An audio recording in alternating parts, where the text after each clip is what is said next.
हम देखते हैं कि सोलार एनर्जी को हम पूरे एनर्जी सिस्टम में कहाँ पर फिट कर सकते हैं। सोलार एनर्जी दो फॉर्म्स में एग्जिस्ट करती है जिससे कि हम इलेक्ट्रिकल एनर्जी में उसे कन्वर्ट कर सकते हैं।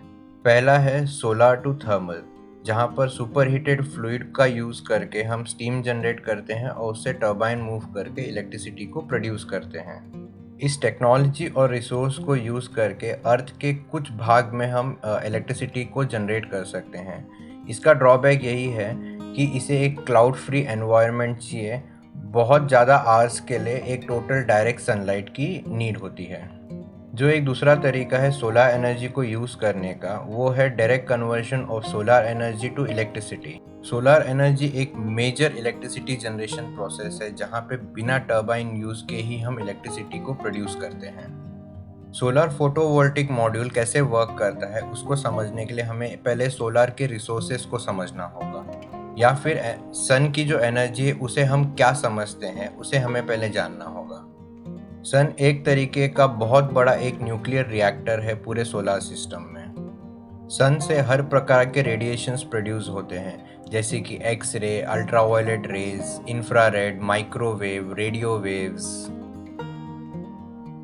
ये देखा गया है कि जो विजिबल सनलाइट होती है उसमें सबसे ज़्यादा हाई अमाउंट में इलेक्ट्रोमैग्नेटिक रेडिएशन प्रोड्यूस होता है। सन के एनर्जी रिसोर्स और बाकी रिसोर्सेज जैसे कि tidal energy, hydro electric energy, wind energy, natural gas, coal, अगर हम इन सबको कंपेयर करें तो ये हमें पता चलेगा कि जो सन की एनर्जी है वो इन सब से बहुत ही ज़्यादा है।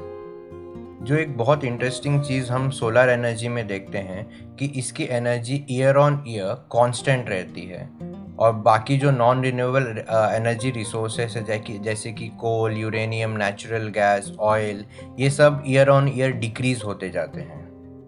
अगर हम ह्यूमन पॉपुलेशन को देखें तो ईयर ऑन ईयर हमारी पॉपुलेशन पूरे वर्ल्ड की धीरे धीरे इंक्रीज होती जा रही है, प्लस उनकी जो एनर्जी इलेक्ट्रिसिटी की जो डिमांड है वो भी इंक्रीज हो रही है। अगर हम इसे कंपेयर करें नॉन रिन्यूएबल एनर्जी रिसोर्सेज जो कि मेजरली कोल, यूरेनियम, ऑयल, नेचुरल गैस से प्रोड्यूस हो रही है अभी इलेक्ट्रिसिटी, वो डिक्रीज होती जा रही है। इसीलिए शायद सोलर एनर्जी को हम एक बहुत मेजर फॉर्म में यूज़ कर सकते हैं, बिकॉज ये ग्लोबली अवेलेबल है और ये फ्री है और ये रिन्यूएबल एनर्जी है। अब तक हम जान गए हैं कि सन जो है एक लार्जेस्ट एनर्जी का सोर्स है।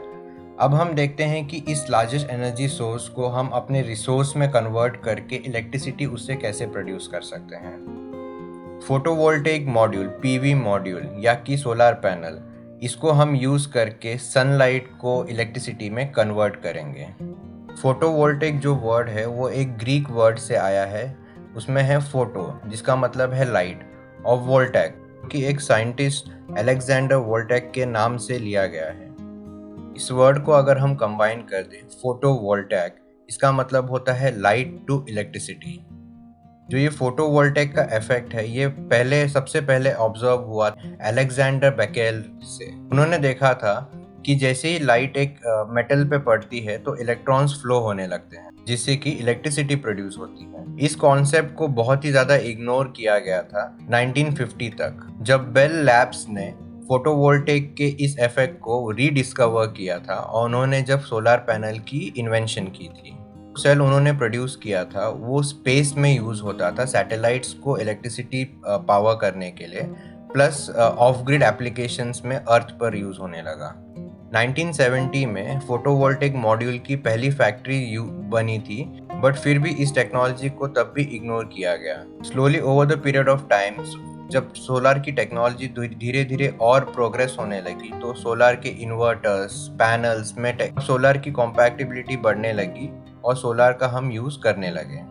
टेक्नोलॉजी को यूज़ करके ग्लोबली हम बहुत सारी जगहों को इलेक्ट्रीफाई कर रहे हैं, मोस्टली विलेजेस को और रूरल एरियाज़ को।